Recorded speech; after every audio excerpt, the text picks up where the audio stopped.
제가 질문 하나 드리고 말씀 시작하겠습니다. 사랑하는 성도 여러분, 여러분은 어떤 복을 누리고 살고 계십니까? 복에도 종류가 여러 가지가 있지 않습니까? 물질의 복도 있고, 건강의 복도 있고, 또 장수의 복도 있습니다. 그 외에도 여러 가지 복들이 존재합니다. 늘 말씀드리지만 이런 것만이 복이라고 생각하고 이런 것만 구하는 게 문제인 거지, 하나님께서 복을 주실 때 이건 복이 아니니까 빼고 줄 거야, 그건 아닙니다. 당연히 이런 것들을 주실 수 있죠. 제가 성경을 이렇게 계속해서 보면서 흐름을 파악하다 보니까 아무리 봐도 우리 성경에는 무소유가 하나님의 뜻이다 이런 말은 없습니다. 제가 얼마 전에도 그런 이야기를 한번 드렸습니다. 가난한 목회자가 훌륭한 목회자냐? 그건 아닙니다. 가난과 훌륭한 건 아무 상관이 없죠. 물론 돈 많은 목회자들 가운데 여러 가지 문제점이 있을 수는 있지만, 아무리 목사가 돈이 없어도 그 사람이 꼭 훌륭하다 이렇게 말할 수는 없다고 했습니다. 그리고 가난하다, 부자다 이런 건요, 객관성이 없습니다. 내가 보기에 돈이 많으면 부자인 거고, 내가 보기에 돈이 없으면 가난한 거죠. 창세기 26장 12절 13절인데 우리 화면 보시면서 한번 같이 읽어보겠습니다. 같이 읽겠습니다. 시작. 이삭이 그 땅에서 농사하여 그의 100배나 얻었고 여호와께서 복을 주심으로 그 사람이 창대하고 왕성하여 마침내 거부가 되어. 하나님께서 복을 주시면 창대하게 되기도 하고 왕성하게 되기도 하고 거부가 되기도 하죠. 성경에 나오는 이야기입니다. 물질도 복이 맞습니다. 성공도 복이 맞습니다. 그러나 잊어버리면 안 되는 게 있어요. 하나님은 때로는 우리를 가난 가운데 처하게도 하십니다. 또 때로는 고통 가운데 처하게도 하십니다. 그런데 성경은 그것을 복이라고 이야기를 합니다. 여러분들 기억하시기 바랍니다. 요셉이 그랬습니다. 요셉은 노예가 되었어도 그 삶이 형통했고요. 그는 복을 받았습니다. 요셉이 감옥에 가서도 그 삶은 형통했고 또 복을 받았습니다. 요셉을 통해서 주변 사람들에게 복이 흘러가게 했습니다. 요셉은 아브라함에게 약속하셨던 너는 복이라 하셨던 그 말씀처럼 복이 되었고, 그리고 복의 통로 역할을 감당했습니다. 창세기 39장 5절인데 제가 읽어드리도록 하겠습니다. 그가 요셉에게 자기의 집과 그의 모든 소유물을 주관하게 한 때부터 여호와께서 요셉을 위하여 그 애굽 사람의 집에 복을 내리심으로 여호와의 복이 그의 집과 밭에 있는 모든 소유에 미친지라. 복은요, 물질을 통해서도 나타나지만 물질을 받느냐 아니냐로 결정되지는 않습니다. 그렇기 때문에 하나님께서 복을 주실 때 물질을 더하여 주시는 사람들이 있죠. 그리고 아닌 사람들도 있습니다. 여러분께 다시 묻고 싶습니다. 여러분은 어떤 복을 누리고 계십니까? 저는요, 개인적으로 하나님께서 제 주변에 항상 좋은 사람들을 붙여주십니다. 그리고 그들을 통해서 하나님의 역사와 하나님의 사랑을 경험하게 만드시죠. 특별히 우리 교회 성도님들, 또 우리 교회를 위해서 여전히 기도하고 후원하시는 분들, 그리고 우리 교회 사역자들, 저는 이게 다 제 복이라고 생각을 합니다. 그래서 이런 분들을 생각할 때마다 마음속에 다짐하는 것들이 있고 깨닫는 내용들이 있죠. 첫 번째, 건강한 교회를 기대하는 사람들이 이렇게 많구나. 두 번째, 이 사람들을 통해서 하나님은 우리 교회를 건강하게 세워나가기를 원하시는구나. 세 번째, 그래서 나는 절대로 대충 할 수 없겠구나. 저는 이런 복을 누리고 있습니다. 저는 제 곁에 있는 사람들이 복이라고 믿습니다. 어쨌든 여러분은 어떻습니까? 어떤 복을 누리고 계십니까? 아니, 어떤 복이 필요하십니까? 결론부터 말씀드리겠습니다. 너무 뻔한 결론이어서 미리 말씀을 드리는 겁니다. 제가 앞에서 나열했던 것들이 다 복이 될 수도 있고 아닐 수도 있지만 어떻게 받아들이느냐에 따라, 혹은 그것이 하나님의 뜻이라면 복이 될 수 있는데, 그런 복들도 중요하지만 가장 중요하고 가장 큰 복은 뭐냐? 우리가 우리의 삶의 자리에서 하나님 나라를 살아갈 수 있다는 사실입니다. 이걸 깨닫는 사람은요, 복을 누리며 하나님 나라를 살게 될 거고요. 이걸 깨닫지 못하는 사람은 하나님 나라를 살아내야 된다는 그 말 자체가 부담이고 무게감으로 느껴져서 고통스럽게 여겨질 겁니다. 오늘 본문 말씀 같이 보면서 그 이야기 나눠보도록 하겠습니다. 마태복음 13장 10절입니다. 같이 읽겠습니다. 시작. 제자들이 예수께 나와 이르되 어찌하여 그들에게 비유로 말씀하시나이까?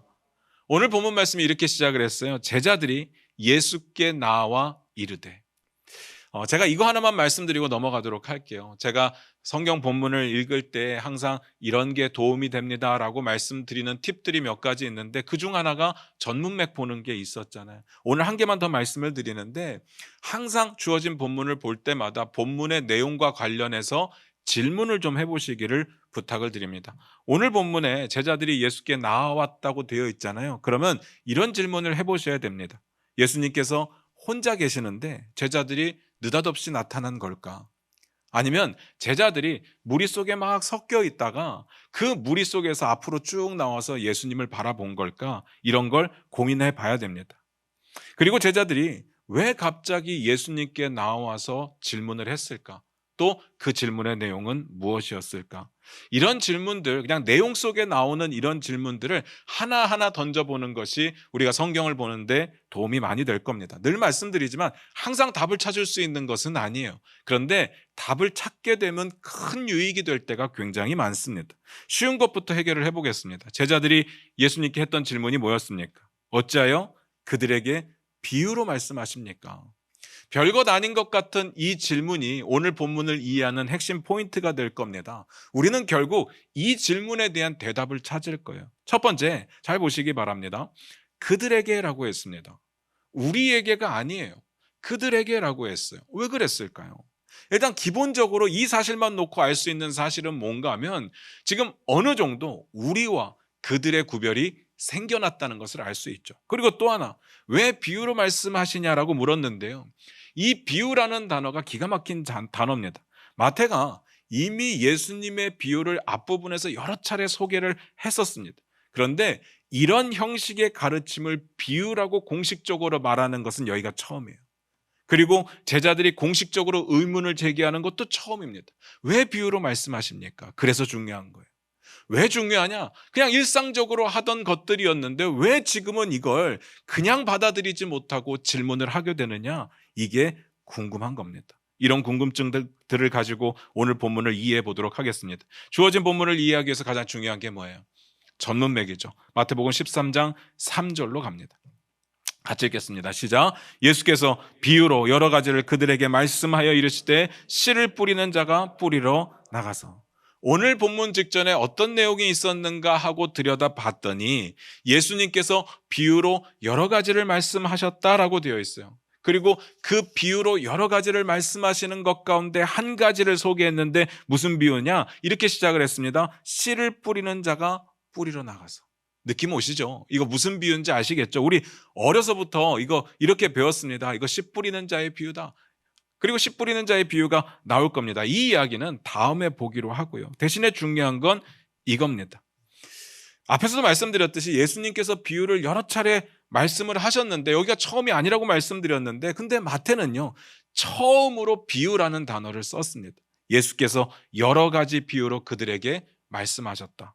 그리고 그 비유를 듣자마자 제자들은요. 마치 비유를 처음 들었던 것처럼 질문을 시작하는 겁니다. 왜 그들에게 비유로 말씀을 하십니까?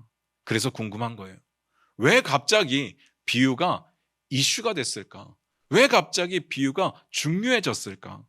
첫 번째 질문부터 볼게요. 제가 왜 우리가 아니고 그들입니까? 라고 물었습니다. 이게 오늘 본문을 이해하는 핵심 포인트가 될 거예요. 전문맥을 조금만 더 앞으로 가서 보도록 하겠습니다. 마태복음 13장 2절입니다. 같이 읽겠습니다. 시작.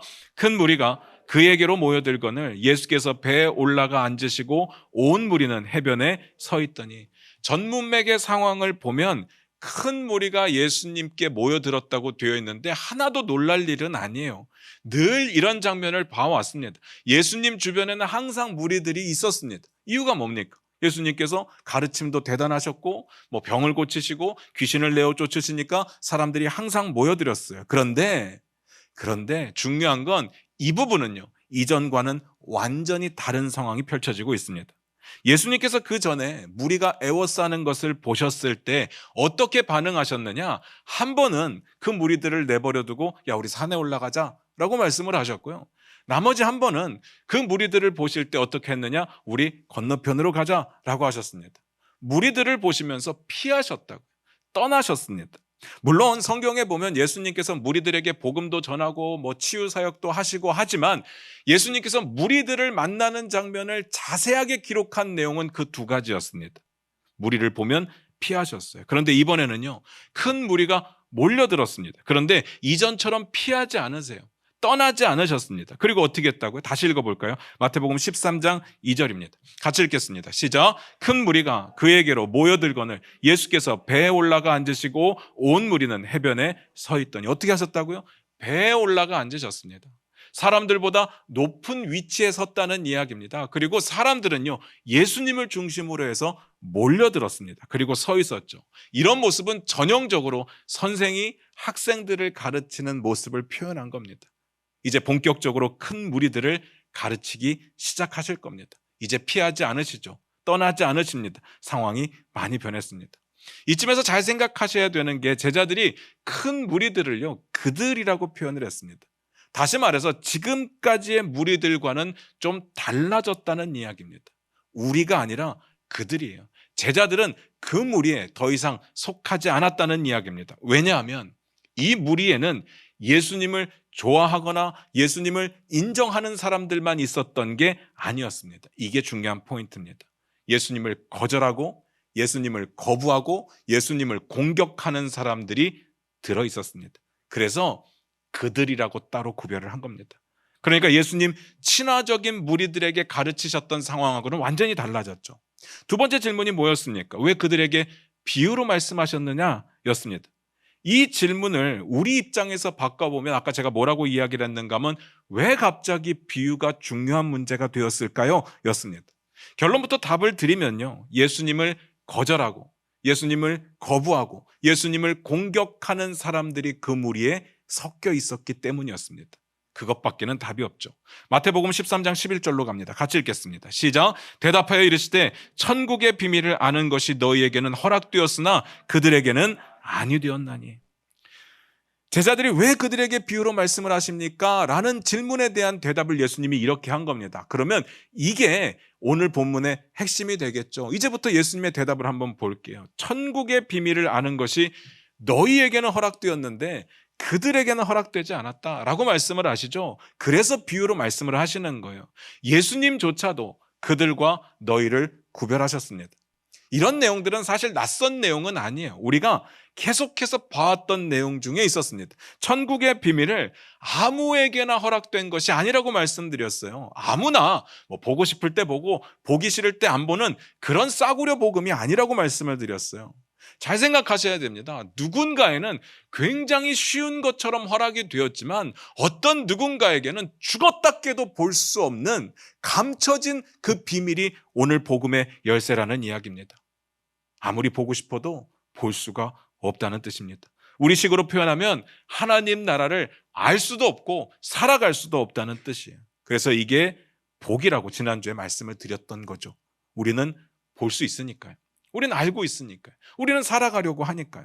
생각나는 구절이 있으십니까? 우리가 몇 주 동안 계속 반복해서 찾아봤던 구절이 있었어요. 11장 25절입니다. 마태복음 11장 25절입니다. 같이 읽겠습니다. 시작. 그때 예수께서 대답하여 이르시되 천지의 주제이신 아버지여 이것을 지혜롭고 슬기 있는 자들에게는 숨기시고 어린아이들에게는 나타내심을 감사하나이다. 복음이요, 모든 사람들에게 드러난 게 아니에요. 이것을 지혜롭고 슬기 있는 자들에게는 숨기셨어요. 감추셨습니다. 어린아이들에게는 나타내셨습니다. 뭘요? 복음을요. 하나님 나라, 예수님이 하나님 되신 이것을이라고 표현을 했었는데 제가 그냥 여러분에게 부연 설명 안 하고 이건 복음입니다. 하나님 나라입니다. 예수님이 하나님 되십니다. 라고 말씀을 드렸잖아요. 그런데 마태가 이제 와서 그 감추신 게 뭐냐? 그 드러내신 게 뭐냐? 천국의 비밀이라고 정확히 표현을 하는 겁니다. 천국의 비밀이라고 했습니다. 비밀은요, 아무에게나 소개되는 게 아니죠. 아무에게나 드러나는 것이 아닙니다. 그러니까 비밀인 거죠. 그렇다면 비밀을 아는 것이 허락되지 않은 사람들은 어떤 사람이겠어요?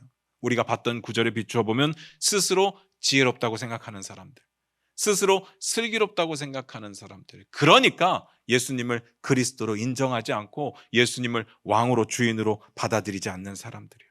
근데 여기서 우리가 분명히 짚고 가야 될 내용이 하나가 있습니다. 오해하기가 너무 쉬워요. 오늘 본문에 나타난 그들, 다시 말해서 스스로 지혜롭다고 생각하는 사람들, 스스로 슬기롭다고 생각하는 사람들, 그래서 교만한 자들, 그들은요, 그럴 운명인 건가요? 그들은 그럴 운명으로 태어난 걸까요? 그래서 하나님 나라를 보지 못하는 걸까요? 이 질문이 왜 중요하냐면요, 비슷한 질문을 제가 목회하면서 정말 많이 들어봤습니다. 우리 주변에 이렇게 말하는 사람들이 정말 많아요. 저 믿고 싶은데 안 믿어집니다. 그 안타까운 마음은 정말 이해가 되는데, 이 말에 저변에 깔려있는 의미가 뭔가 하면 내가 안 믿어지는 건 내 운명인 것 같습니다. 나에게 허락되지 않은 것 같습니다. 이런 뜻인 거예요. 너무 마음이 아프죠. 지금 말씀드리는데요, 이거 엄청난 착각입니다. 복음을 알지 못하기 때문에 이렇게 이야기를 해요. 믿고 안 믿고 그런 운명이 지어진 사람은 세상에 없습니다. 제가 이 부분을 설명할 때마다 항상 드는 예가 두 가지가 있어요. 구약에서는 애굽왕 바로의 이야기, 신약에서는 가룟 유다 이야기. 이렇게 한번 여쭤볼게요. 만약에 이런 사람들이 없었으면 하나님의 구원의 역사는 불가능했을까요? 이런 사람들이 있었기 때문에 하나님의 구원의 역사가 가능했던 걸까요? 이게 무슨 말인가 하면, 그들은요, 그럴 마음이 전혀 없었어요. 하나님을 거절할 마음도 없고 하나님을 거역할 마음도 없었는데, 이스라엘을 구원시켜야 되니까, 예수님이 십자가에 못 박혀야 되니까 누군가는 악역을 감당해야 되고, 그 악역을 나는 하기 싫은데, 나는 그런 사람이 아닌데 어쩔 수 없이 그 배역을 맡았느냐라는 질문입니다. 이게 운명이냐고요. 개역 성경에 보면요, 애굽왕 바로가요, 이스라엘을 내보내느냐 마느냐라는 시점에서 이런 이야기를 할 때 그가 강팍했다는 이야기가 20번 등장을 하거든요. 지금 보는 성경에서는 이제 완악하다는 표현이에요. 그래서 그 단어의 주체가 누군가를 살펴봤더니, 하나님이 주체가 되실 때가 10번, 바로가 주체가 될 때가 10번이에요. 그러면 바로는 왜 강팍한 걸까? 누구 때문에 강팍한 거예요? 하나님 때문입니까? 아니면 자기 자신 때문입니까? 애매하죠. 고민해봐야 됩니다. 바로는 왜 강팍할까? 제가 출애굽기 설교하면서 그런 이야기를 드렸습니다. 하나님께서 너무나도 착한 바로의 마음을 일부러 악하게 만든 게 아니다. 일부러 그럴 마음이 없던 사람을 악하게 만들어서 하나님을 거절하게 만들고 모세를 거절하게 만든 게 아니라고 말씀을 드렸습니다. 만약에 그런 입장이었다면 바로는 진짜 역사상 가장 억울한 사람이 되는 거죠. 그래서 이 말을 어떻게 이해해야 되느냐? 바로로 하여금 그 마음을 강팍한 상태로 내버려 두셨다라는 의미라고 했어요. 물론요, 하나님께서 억지로 바꾸지 않으셨으니까 이것도 하나님의 뜻인 것은 맞겠죠. 그런데 잘 생각하셔야 됩니다. 그가 워낙 선한 사람이었는데 하나님께서 안 바꾸신 게 아니에요. 그는 원래 악한 사람이었고 마음이 강팍한 사람이었는데 그 사람을 그대로 내버려 두셨다는 이야기입니다. 왜냐? 그의 마음에요, 하나님의 말씀을 들을 마음의 공간이 없었어요. 스스로 지혜롭다고 생각했고, 스스로 슬기롭다고 생각했고, 스스로 너무 잘하니까 자신만의 믿음의 룰이 있었던 겁니다. 가룟 유다도 마찬가지예요. 가룟 유다가 예수님을 배신하고 팔 운명으로 태어났느냐? 본인 의지는 절대 그러지 않았습니다. 예수님의 제자로서 열심히 살고 싶었는데 그럴 운명이 주어진 거냐? 그럴 악역을 맡은 사람이 필요했는데 어쩔 수 없이 가룟 유다가 된 거냐? 아니라는 이야기입니다. 요한복음에 보면 이렇게 나와요. 요한복음 13장 2절인데 우리 화면 보시면서 같이 읽을게요. 같이 읽겠습니다. 시작. 마귀가 벌써 시몬의 아들 가룟 유다의 마음에 예수를 팔려는 생각을 넣었더라. 속된 표현으로 마귀가 장난질을 했어요. 마귀가요, 가룟 유다의 마음에 예수를 팔 생각을 집어넣었습니다. 그러면 마귀 탓입니까? 일정 부분 마귀의 탓도 있겠죠. 유혹을 했으니까 나쁜 짓을 한 건 맞아요. 그런데 온전히 마귀의 탓은 아닌 거죠. 그런 악한 생각이 들어왔을 때 그 생각을 행동으로 옮긴 사람은 가룟 유다 자신이었습니다. 변명의 여지가 없어요. 우리도 마찬가지 아닙니까? 우리의 마음 가운데 악한 생각이 들어올 때가 있습니다. 더럽고 추잡한 생각이 들어올 때가 있어요. 여러분들은 모르겠어요. 지금 너무나도 선한 표정으로 앉아 계시니까 여러분은 항상 좋은 생각만 할 것 같은데 저는 아니에요. 가끔은 미움도 생기고요, 질투도 생기고요, 뭔가 욱하는 마음들도 생깁니다. 그런데 그 생각을 다 행동으로 옮기지는 않아요. 무슨 말인지 아시겠습니까? 우리도 악한 마음이 들어오는데 그 악한 마음을 행동으로 옮기지 않는다고요. 우리 마음 가운데 선한 양심이 작동을 하고 성령님의 말리심이 강권적으로 느껴지니까 안 하는 거예요. 무슨 말인지 아시겠죠? 그런데요, 가룟 유다는 그 생각을 그대로 했다는 겁니다. 그러니까 여러분들 하나 좀 마음을 놓으셔도 되는 부분이 뭐냐면, 갑자기 나에게 악한 생각이 든다, 내가 왜 이럴까 고민하지 마시고요. 이건 사단이 주는 유혹입니다. 그때는 어떻게 하시냐면 마음속에 이렇게 외치시면 돼요. 악한 마귀야, 내 마음에서 사라져라. 선포하시면 됩니다. 선포하시면 마귀는 물러날 거예요. 그건 여러분이 악해서는 아니에요. 물론 여러분이 100% 선하다고 말씀드리는 건 아니에요. 그런데 정말 순간순간 떠오르는 내가 가질 수 없는 악한 생각들은 마귀가 줄 때가 많다는 이야기입니다. 그런데 살다 보면요, 하나님께서 강권적으로 악한 사람들을 고치셔서 바꾸시는 것처럼 보일 때도 있어요. 사도 바울이 그랬잖아요. 사도 바울은요, 예수 믿는 사람을 잡아 죽이기 위해서 다메섹으로 가고 있었습니다. 그때 엄청난 빛을 봐요. 거기서 예수님을 만납니다. 예수님의 음성을 들어요.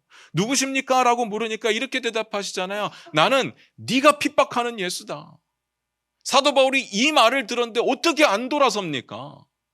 이 말을 듣고 어떻게 버팁니까? 무슨 배짱으로 버텨요? 그런데 생각을 해보면요, 사도 바울은 하나님께서 강권적으로 바꾸신 것 같잖아요. 근데 생각을 해보면 바로는 아니었을까요? 바로는 인류 역사상 가장 엄청난 재앙을 가장 직접적으로 맞닥뜨린 사람이에요. 10가지의 재앙을 맞닥뜨렸는데 이런 사람은 없었어요. 가룟 유다는요, 예수님과 동행했습니다. 12명 중에 한 명으로 뽑혔던 사람이었습니다. 더 이상 어떻게 믿게 만들어줍니까? 사도 바울은 받아들인 거고요, 바로 왕과 가룟 유다는 거절한 겁니다. 하나님의 강권적인 역사가 없어서 그들이 거절한 게 아니에요. 그래서 예수님께서는 그렇게 거절하는 사람들에게는 비유를 말씀하셨다, 그 뜻입니다. 비유가 뭡니까? 고지고대로 팩트를 전달하는 게 아니에요. 뭔가 어떤 상황이나 사물에 빗대어서 하고 싶은 말을 하는데, 이게 빗대어서 말을 하다 보니까 듣는 사람의 상황에 따라서, 처지에 따라서, 생각에 따라서 다 딴 생각을 할 수가 있어요. 그러라고 하신 거예요. 다만 알아들을 사람들은 정해져 있습니다. 누굽니까? 어린아이들 같은 사람들이요. 겸손하게 자기를 주님 앞에 낮추는 사람들, 하나님의 왕권과 주권을 인정하며 하나님 앞에 무릎 꿇은 사람들이에요. 그래서 그 비유를 알아듣는 사람과 듣지 못하는 사람으로 나뉠 수밖에 없죠. 앞에서 제자들은요, 우리와 그들을 구별했습니다. 예수님은 너희와 그들을 구별하셨어요. 첫 번째 비유, 씨 뿌리는 자의 비유에 보면요, 4가지 땅이 나와요. 그래서 그 땅마다 그 씨앗을 받아들이는 정도가 달라집니다. 그런데 결론적으로 놓고 보면요, 3가지 땅은 못 자라요. 1가지 땅은 자라요. 받아들이는 땅이 있는 거고 받아들이지 못하는 땅이 있는 겁니다. 무슨 말인지 아시겠습니까? 물론 여러분 가운데 이렇게 말씀하실 수도 있을 거예요. 그렇다면 왜 예수님께서 굳이 헷갈리게 비유로 말씀하시느냐? 그렇게 안 믿는 사람들이 있으면 한 영혼이라도 더 구원하기 위해서 더 명확하게, 더 설득력 있게, 더 논리적으로 말씀하시면 좋지 않냐? 그건 우리가 설명할 수 없는 예수님의 방식이에요. 하나님의 뜻입니다. 그래서 잘 생각하셔야 되는 게, 복음은요, 다수결이 아니에요. 숫자로 설명이 안 됩니다. 많은 사람들이 믿어야 되는 게 아니에요. 예수를 주인으로 인정하는 사람들만 받아들일 수 있는 게 복음입니다. 그리고 잘 생각해 보면요, 한 번도 명확하게 설명한다고 한들 그들이 받아들였을까요? 누구도 거역할 수 없는 표적을 아무리 보여줘도 다른 표적을 원하는 사람들인데, 이건 메시지의 문제가 있는 게 아니라 그들의 교만함의 문제가 있는 거예요. 그런 교만함으로는 절대로 모릅니다. 들어도 들을 수 없고 봐도 볼 수가 없죠. 예수님은 그래서 비유로 말씀하셨어요. 비유는요, 들을 수 있는 사람만 듣는 겁니다. 하나님의 복음은 들을 수 있는 사람만 듣는 거예요. 아무나 가질 수 있는 게 아니라는 이야기입니다. 그렇다면 그들에게 허락되지 않은 천국의 비밀은 뭘까? 13장 12절 같이 읽겠습니다. 같이 읽겠습니다. 시작. 무릇 있는 자는 받아 넉넉하게 되되 없는 자는 그 있는 것도 빼앗기리라.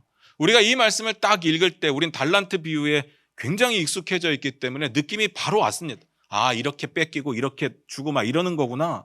그런데 여러분요, 잘 한번 읽어보시기 바라요. 이게 말이 안 된다는 것을 금방 깨달을 수 있을 거예요. 없는 자가 어떻게 있는 걸 빼앗깁니까? 이 사람은 없는 사람이라고요. 근데 있는 걸 어떻게 빼앗깁니까? 이게 그냥 다른 거라고 한다면 그냥 저 사람 돈이 좀 없어. 돈이 한 푼도 없는 건 아니잖아요. 근데 이건 천국의 이야기라고 천국의 비밀이라고 제가 말씀을 드렸잖아요. 없는 사람들은 천국이 없는 사람들인데 생각해보면 그들도 천국이 좀 있었는데 그것도 빼앗긴다 그 뜻일까요? 말이 안 되는 이야기죠. 요건요 좀 설명이 필요해요. 이 부분은 같은 내용을 다루고 있는 누가의 메시지를 한번 봐야 됩니다. 누가복음 8장 18절인데 우리 화면 보시면서 같이 읽겠습니다. 같이 읽겠습니다. 시작. 그러므로 너희가 어떻게 들을까 스스로 삼가라. 누구든지 있는 자는 받겠고 없는 자는 그 있는 줄로 아는 것까지도 빼앗기리라 하시니라. 누가가 뭐라고 이야기를 했는가 하면요, 있는 줄로 아는 것을 빼앗긴대요. 진짜 있는 걸 빼앗기는 게 아니라 있는 거라고 착각했던 것을 빼앗기는 거예요. 있는 줄로 착각하는 게 그들의 가장 큰 문제예요. 제가 계속 강조하잖아요. 스스로 지혜롭다고 착각하고 있다니까요. 스스로 슬기롭다고 착각하고 있다니까요. 사실은 아무것도 없어요. 그런데 스스로 그렇게 생각하는 거예요. 그러다 보니까 자기들만 스스로 천국 갈 수 있는 사람들이라고 생각했어요. 하나님 나라는 자기들 거라고 생각했어요. 그런 헛된 망상을 빼앗아 버리겠다는 이야기입니다. 그 착각조차 허무하게 사라져 버릴 겁니다. 뭐가 있고 뭐가 없고 뭘 더 받고 뭘 빼앗기고 이건 구체적으로 나와 있지는 않습니다. 다만 우리가 명백하게 알고 있는 내용은 있죠. 이건 하나님 나라에 관한 이야기예요. 그러니까 하나님 나라가 뭡니까? 이게 중요하겠죠. 하나님 나라가 뭐예요? 그래서 오늘은 안 보지만 그 다음 내용을 보시면요, 계속해서 하나님 나라에 대한 비유가 13장을 가득 채우게 될 겁니다. 그것은 그때 보기로 하고 여기서는 기본적으로만 정리를 해드릴게요. 제가 하나님 나라를 항상 강조하니까 모르시는 분들은 없겠지만 그래도 정리를 다시 한번 합니다. 하나님 나라는 죽어서 가는 천국만은 아니에요. 그게 틀렸다는 이야기가 아니라 그게 다가 아니라는 이야기예요. 이 땅에서도 하나님 나라는 이미 시작되었습니다. 예수님이 시작하신 하나님 나라를 우리가 살아갈 수 있는 거예요. 그래서 성경에 보면 예수님께서 말씀하셨을 때 천국이 가까이 왔다 했을 때 그 천국, 그 하나님 나라를 말하는 거예요. 천국은 너희들 가운데 있다라고 했을 때 그 천국 하나님 나라를 말하는 겁니다. 예수 그리스도의 통치가 시작되었고 우리가 예수 그리스도의 왕권과 주권을 받아들일 때 우리는 이미 하나님 나라 백성이 되었고요. 하나님 나라를 살아가고 있는 겁니다. 우리의 삶의 자리에 하나님 나라가 시작되었습니다. 이걸 말하는 거예요. 수도 없이 말씀을 드렸습니다. 그런데 우리는 아는데 궁금한 게 생겼어요. 천국이면 좋은 거잖아요. 하나님 우리의 왕 되시면 좋은 거잖아요. 이거보다 나쁜 게 어디 있겠습니까? 그런데 사람들은 왜 거절을 할까요? 왜 그들은 거절을 할까요? 궁금하지 않습니까? 각자의 이유들이 다 있겠죠. 나름의 이유들이 있을 거예요. 믿어지지 않으니까. 아니면 난 더 나은 신을 발견했으니까 각자의 이유들이 있겠지만 예수님은 뭐라고 정리를 하시느냐? 마태복음 13장 13절부터 15절입니다. 같이 읽겠습니다. 시작. 그러므로 내가 그들에게 비유로 말하는 것은 그들이 보아도 보지 못하며 들어도 듣지 못하며 깨닫지 못함이니라. 이사야의 예언이 그들에게 이루어졌으니 일렀을 때 너희가 듣기는 들어도 깨닫지 못할 것이요 보기는 보아도 알지 못하리라. 이 백성들의 마음이 완악하여져서 그 귀는 듣기에 둔하고 눈은 감았으니 이는 눈으로 보고 귀로 듣고 마음으로 깨달아 돌이켜 내게 고침을 받을까 두려워함이라 하였느니라. 진짜 중요한 이야기예요. 이 내용을 보면 사람들이 왜 그렇게 안 바뀌는지 알 것 같아요. 이 백성들이 완악하여져서 귀도 닫고 눈도 닫아버렸어요. 그들이 닫은 거예요. 그리고 왜 거절하느냐? 마음으로 깨달아서 돌이켜서 내게 고침받는 게 두려워서 그렇대요.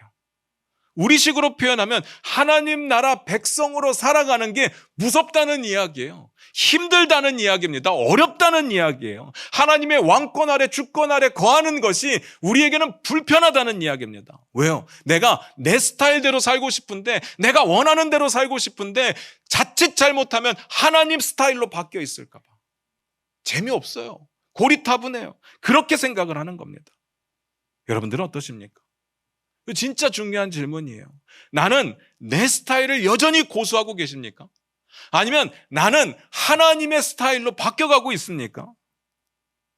하나님이 뭘 원하시는지 하나님 나라가 무엇인지를 아는 것하고는 전혀 상관없어요. 제가 말씀드리는 건 우리가 알고 있는 그 하나님 나라에 걸맞는 사람으로 변했느냐, 고침을 받았느냐, 거듭났느냐, 바뀌었느냐라는 이야기입니다. 하나님 스타일로 바뀌어 계십니까? 그 질문인 거예요. 어떻습니까? 결론입니다. 우리는 비유를 통해 알도록 허락된 사람들이잖아요. 그래서 예수님께서 이렇게 말씀하시는 거예요. 마태복음 13장 16절 17절입니다. 같이 읽겠습니다. 시작. 그러나 너희 눈은 봄으로 너희 귀는 들음으로 복이 있도다. 내가 진실로 너희에게 이르노니 많은 선지자와 의인이 너희가 보는 것을 보고자 하여도 보지 못하였고 너희가 듣는 것들을 듣고자 하여도 듣지 못하였느니라. 비밀이 감춰진 사람들은요, 보고 싶어도 못 봤어요. 듣고 싶어도 못 들었습니다. 아니, 스스로 눈을 가렸기 때문에 보이지 않아요. 스스로 귀를 닫았기 때문에 들리지 않습니다. 그런데 우리는 뭐라고요? 보고 듣고 있대요. 그래서 뭐라고요? 복이 있다 라고 이야기를 합니다. 하나님 나라를 볼 수 있는 사람, 하나님 나라를 들을 수 있는 사람은 복이 있습니다. 하나님 나라를 깨달은 사람, 하나님 나라를 삶의 자리에 살아가는 사람들은 복이 있습니다. 여러분도 어떻습니까? 여러분 복이 있는 사람들입니까? 이런 복을 누리고 계십니까? 제가 이렇게 말씀드리면 분명히 마음속에 이럴 수 있죠. 이게 복인가요? 하나님 나라를 살아가는 게 힘들기만 한데 항상 고민되잖아요. 항상 선택해야 되잖아요.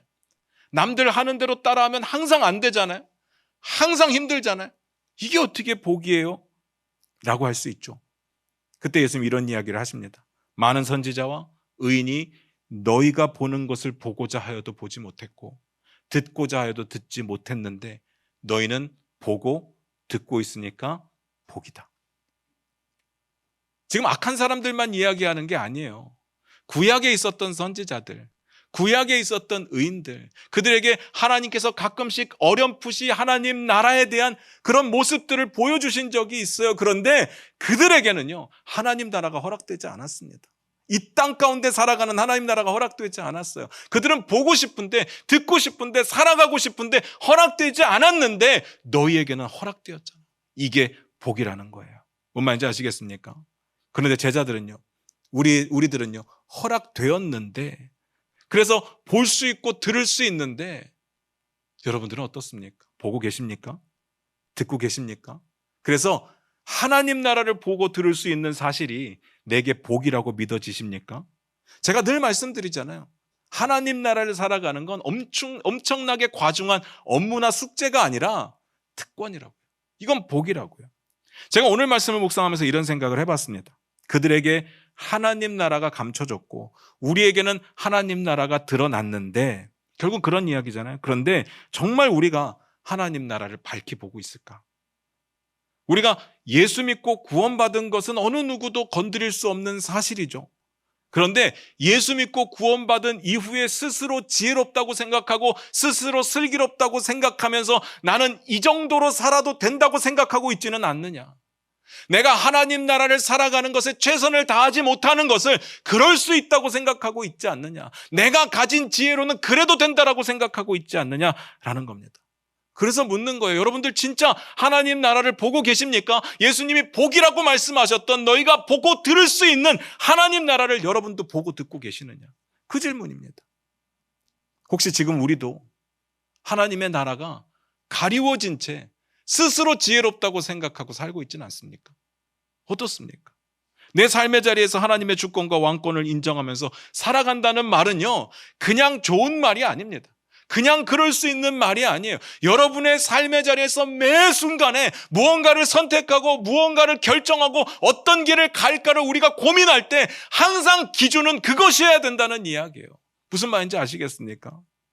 그렇게 하고 계십니까? 그게 하나님 나라를 보는 거죠. 그게 복이 되는 겁니다. 제가 한번 여쭤볼게요. 그 어떤 유혹에도 주의를 철저하게 지키고 계십니까? 뭐 우리 교회 꼭 나와야 된다 그 이야기가 아니라 주의를 거룩하게 하나님을 위해서 쓰고 계시느냐 그 질문입니다. 어떤 유혹에도 하나님이 기뻐하시지 않는 일이라고 한다면 아무리 소중하고 비싼 것이라고 할지라도 버리고 포기할 수 있겠습니까? 아무리 억울해도 하나님 때문에 내 지체를 사랑할 수밖에 없고 용서할 수밖에 없습니까? 그 어떤 유혹에도 그 이유가 어떤 것이어도 우리는 거짓을 버리고 정직할 수 있습니까? 하나님 나라를 위해서라면 그 어떤 손해를 버리는 것에도 포기하는 것에도 문제가 없습니까? 어떻습니까? 그렇게 살아가는 게 하나님 나라를 살아가는 거예요. 그렇게 살아가는 게 하나님 나라가 보이는 거예요. 하나님 나라가 들리는 겁니다. 그래서 그런 사람들은 복이 있다고 말을 하는 거예요. 나를 위해 산다면, 내 유익을 위해서 산다면, 내 이유 때문에 산다면 그것은 하나님 나라를 살아가는 게 아니에요. 스스로 그렇게 생각할 뿐인 거죠. 그래서 재미가 없는 거예요. 그래서 하나님 나라에 사는 게 복으로 느껴지지 않는 겁니다. 그래서 마음속에 불편함이 있는 거예요. 다시 묻겠습니다. 정말 우리가 하나님 나라를 보고 있다고 확신하십니까? 어떻습니까? 혹시 보고 있지 못하니까 이게 복이 아니라고 생각한 건 아니었을까요? 주님 분명히 말씀하시잖아. 너희는 눈으로 봄으로 너희기는 들음으로 복이 있도다. 제가 감히 이렇게 말씀드리고 싶습니다. 지금 하나님의 주권과 왕권을 삶의 자리에서 몸부림치며 사는 사람들은 복을 누리고 사는 사람들이에요. 왜냐하면 그런 분들은 하나님 나라의 가치를 이미 안 사람들이잖아요. 그 어떤 것을 포기하고서라도, 그 어떤 가치를 내려놓고서라도 하나님 나라를 살아내는 게 가장 큰 가치인 것을 깨달았기 때문에 그렇게 살아갈 수밖에 없었던 겁니다. 그래서 그 사람들은 복을 누리는 거죠. 무슨 말인지 아시겠습니까? 여러분은 어떻습니까? 여러분은 복이 있습니까? 여러분 복을 누리고 계십니까? 제가 앞에서 다양한 복들을 말씀드렸는데 가장 최고의 복은 하나님 나라를 살아갈 수 있다는 사실, 내 삶의 자리에서 하나님의 주권과 왕권이 성취되고 있다는 사실이 우리에게 복이라고 말씀을 드렸어요. 우리가 하나님 나라를 정말 기쁨으로 살아가고 있습니까? 내게 복이 있느냐 없느냐는 구별하는 게 쉽습니다. 내가 하나님 나라를 기쁨으로 살아내고 있느냐, 아니면 아니냐, 아니면 포기했느냐라는 거죠. 내게 하나님 나라가 복이 된다는 사실 자체를 모르고 살아간다는 것은 이미 너무나도 안타깝게도 눈이 가리워지고 있는 거예요. 귀가 닫히고 있는 겁니다.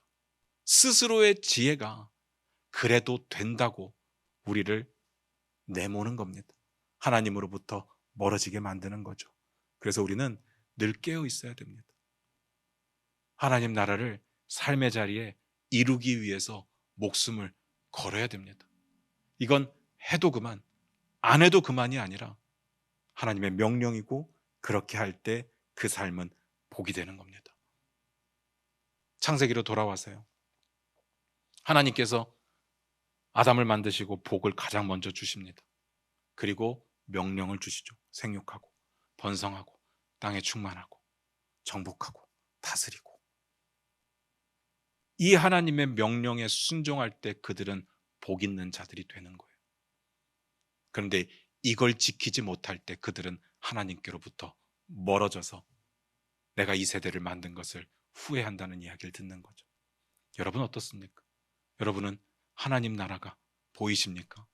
여러분의 삶이 복이 되십니까? 기도하겠습니다.